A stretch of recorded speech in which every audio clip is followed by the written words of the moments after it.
Hey guys, if this is your first time to my channel, hello and welcome. My name is Emily and today I am bringing you guys another spooky Saturday.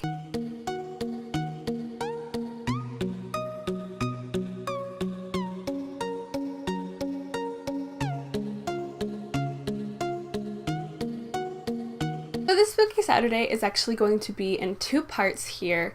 One half of the story is going to be about what happened when I volunteered at Share House, and the other half is going to be what happened with my friend and her weird ghost situation that happened with her. So let's go ahead and get started with this Share House ghost. When I was 16 years old, I went to high school obviously, and we had to do a senior project. Now for this senior project, we had to do something involving like an issue that's impacting the world. So I did teen homelessness, and I volunteered at the Share House, which is a organization where if you're homeless and you really need to get back up on your feet, you can apply to basically be a resident there and to get back on your feet. They help you get a job, they help you, get your life back together, and they have a kitchen that people volunteer in where they can cook food and meals and basically help out the homeless people. So I decided to do that, and upon doing that, I did it for like 6 months. It was a really fun time. I actually stopped doing it because I got a regular, job, not a volunteer job, and I just didn't have time to do it anymore. But it's a really nice thing to do, and it's very rewarding, and you only do it for like 4 hours when you're volunteering. You just do like a lunch service or a dinner service, and I was volunteering there, and there had been kind of like a weird presence around that some of the people that were staying there had actually told me about when I was serving food and cooking the food and whatnot. This one lady came up to me and she asked if I knew about the ghost, and I was 16 at the time, alone, volunteering in this big kitchen area. I said no because I had never seen any sort of ghostly presence there, but it did feel like I was being watched, but that's like an easily written off thing, People feel like they're being watched when they go outside. People feel like they're being watched all the time. It's just a paranoid thing, I suppose. That's basically the only feeling that I got there. Just a bit of uneasiness, but that's basically the only feeling that I had when I was there. Just a little bit of uneasiness, feeling like I'm being watched, kind of scary, but not too scary. And she explained to me how she felt like there was a ghost there and that other people had commented on it. And so that scared me a little bit. I was the only person working in the kitchen, but it was the dinner shift, so all the residents were around. They were getting their food from the little cafeteria area where I was, serving things up. So the Share House dining room area was basically like a cafeteria. There was my little station where I was cooking stuff in the back, and then there was like a little salad bar area where you could walk up and I would give them the food, and then there was like a little coffee station that was on the other side of the room, and then there was little tables kind of set out throughout the room, just like a cafeteria or like a school cafeteria or something like that. After that lady had said that to me, she sat down, was eating her food, and the the coffee pot that was in the coffee station area literally came out of the little coffee holder. I'll put a picture up to describe like what happened. But you know how the coffee pot sits in its little holder and then you put the grounds in at the top and it drips the coffee into the pot?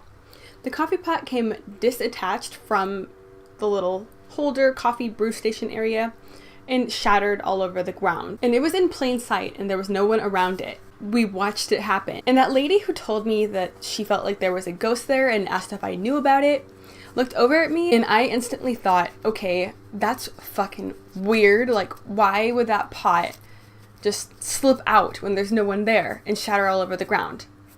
So that was strange. After everyone was done eating, I went and cleaned up all the glass, and after everyone had been gone for a while, it was just me there. I had the radio on, I was closing everything down, cleaning everything up, mopping the floors, cleaning up all the glass, all that good stuff. I was listening to a radio station that was playing pop music, and all of a sudden it started switching to other different stations.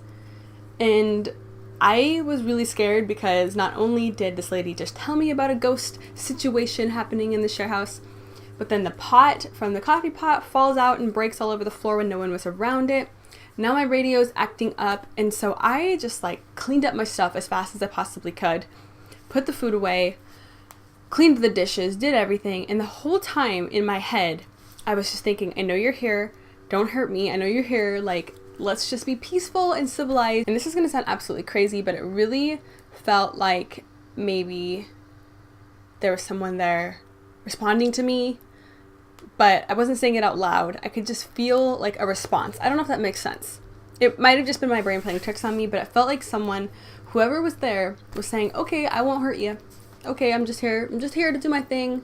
I won't hurt anyone. I'm just making it known that I'm here. And I don't know if any of you guys have ever had a ghostly presence or experienced something like that, but it just felt like they were subliminally communicating with me, if that makes sense. I don't even know if that's the right term. It was weird. It only happened that one time, but it really truly felt like there was something there, and it felt like whatever was there knew that I didn't want it to mess with me and that I asked for it not to, and it felt like it reciprocated the emotion back. I think I'm just crazy. Do you think I'm crazy? Probably. So if you guys hear a lawnmower, I am very sorry. I cannot control what the neighbors do around here, and it is a beautiful day here in Washington, so it's no surprise that the man is mowing the lawn. So the second half of my story is that I had a friend who played the Ouija board with her friend drunk one night at a party when we were younger. And I wasn't there for this, but she told me about it afterwards because weird stuff started happening to her. And I'm sure that you guys know, but you do not play a Ouija board unless you want to invite stuff into your life. You know, it's a game. It's sold at frickin' Toys R Us, but it's not actually a game. It is literally a portal to the spiritual world where they can come in and communicate. And you don't know who the heck you're gonna make communication with. I mean, you can make communication with your grandma. You can make communication with Bartholomew down in hell. You can make communication with anything. You don't know who you're gonna make communication with. So I do not suggest ever doing a Ouija board, and I will not and have never. Especially after my friend's story, I will never, ever, ever, ever do a Ouija board. Basically, she explained to me how her and her friend did the Ouija board, and they contacted a demonic spirit of some sort, and they found out the name of the spirit. It showed them through the planchette what his name was, and she wouldn't tell me it because she said that if I knew the name, then it would come for me, which is absolutely horrifying. Like, come on, why would you say that? I don't know. If you want to scare the living crap out of me, go ahead and say stuff like that. She would explain to me how she would see this shadowy figure down her hallway. Oh my god. Oh, I have chills. Oh my god. Okay, anyway, getting it back together. Okay. She would explain to me how she would see the shadowy figure down her hallway. She would see the shadowy figure in a corner of her room. She would see it out and about in places, just in public. She would see it, just a shadowy figure that seemed to always be following her. Let's call her Jennifer, and let's call the friend that she did the Ouija board with Lauren. Not their actual names, but let's just call them that. So I was with Jennifer and Lauren one night, and we were near Lauren's house. We were out on a street by Lauren's house, and there was a little forest area kind of by Lauren's house that we were just up near. It's not a big forest. It was like a park foresty area. Nothing crazy. We could probably walk through the whole park forest area in like 5 minutes. It was small. It was at the top of a hill up here, and her street was right down here. So we had to walk up the hill to get to the little foresty area. And me, Jennifer, and Lauren were all standing at the top of the foresty area, just chilling, talking about stuff. And by the way, it was nighttime, probably about 9 o'clock, 9:30. It was dark outside, and it was winter time, so it was pitch black, but it wasn't too crazy late at night or anything. Jennifer and I were standing right up here, looking down towards the street, if this makes sense. And Lauren was standing right up here, facing the foresty area, kind of facing the opposite direction of us. And we were all just talking, just laughing about God knows what. And all of a sudden, Lauren freezes. Freaking freezes like time stopped. And she's staring out at the foresty area and then bolts it down the hill. Like, she turns around from standing facing the foresty area and bolts it down the hill onto the street where she lived down here. And so, of course, we come running after her because we're like, what the hell just happened? At the bottom of the road where there was the street lights and the residential area, she told us that she saw a white figure go from the side of the street right over here where the foresty area is up at the top of the hill, go from the side of the street, cross over the street area where we were standing and into the foresty area. And she said that it was a white, like super speedy, fast, human-like figure that just zoomed across the street area where we were standing. We were horrified. I am horrified right now telling you guys this, but it was not a fun time. We walk down the street towards Lauren's house, stop in front of another house, and that house had an automatic light sensor that turned on and off. It was her neighbor's house just a couple of houses down. We could see Lauren's house from where we were, and we didn't want to go back to Lauren's house yet, so we were just standing outside, and the house that we were standing at had a automatic light that turned on and off, which to me already sounds like a recipe for a disaster, if you ask me. It seems like you're asking for something creepy to happen when you have a light like that. And we could see the forest still through 2 trees that were right outside of her neighbor's house, and the forest was up the hill and we were down in the residential area now, but we could still see right through the 2 trees up into the foresty area that was a little bit further up. And we were all talking there, and they start talking about all the weird stuff that's happened to them and just seeing the shadowy figure. Both of them saw that shadowy figure basically follow them. We see the light turn on right in front of us, but none of us had moved. We checked around to see if there was any animals. None of us were close enough to turn the light on ourselves. And we basically walked a little bit away from the house, a little bit closer to Lauren's house, but we never went back into Lauren's house.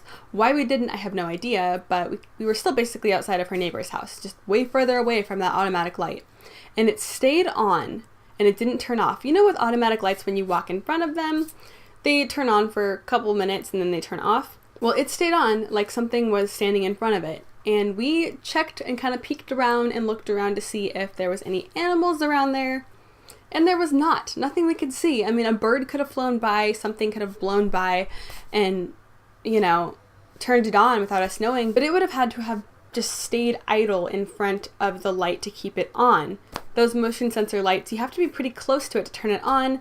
And they turn off pretty darn fast when you walk away from it. And it stayed on for about 20 minutes. Yeah, we stood out there observing the light and the situation and the area for 20 minutes. Why? I have no idea. We were dumb 16-year-olds. We could still see the forest through the 2 trees, and Lauren goes, "It's watching." I have chills. Oh my god. Tears are like coming to my eyes. Okay, we're gonna finish the story out.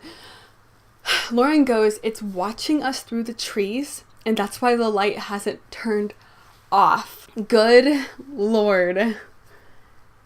That sounds like it's something straight out of a freaking horror movie, and this happened to us. Afterwards, we went back to Lauren's. We didn't go inside. We just sat out on the steps because I called my dad to come pick me and Jennifer up to take us back home because I did not want to be even inside of Lauren's house or even close by to that area. One more thing that's kind of dark, but I think it's crucial to know for this story, is that a boy from my school actually died on that road.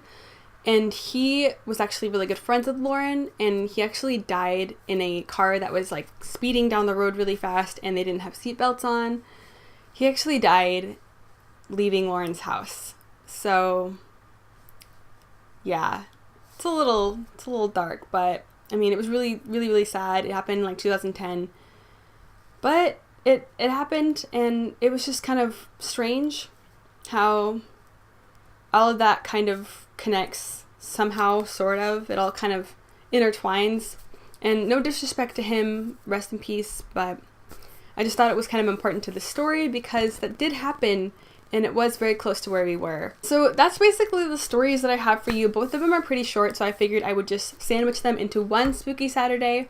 I do hope that you enjoyed this video. I am so creeped out right now. Like, my hair is touching my neck and it feels like there's like spiders crawling on me. I don't know. I'm gonna go watch It's Always Sunny and make myself feel better. But I do hope that you consider subscribing. We got spooky stuff happening here, as well as a bunch of makeup stuff. So if you are interested in those 2 topics, go ahead and subscribe down below. I do hope that you are having an absolutely amazing day wherever you are, and I hope to see you next time. Bye!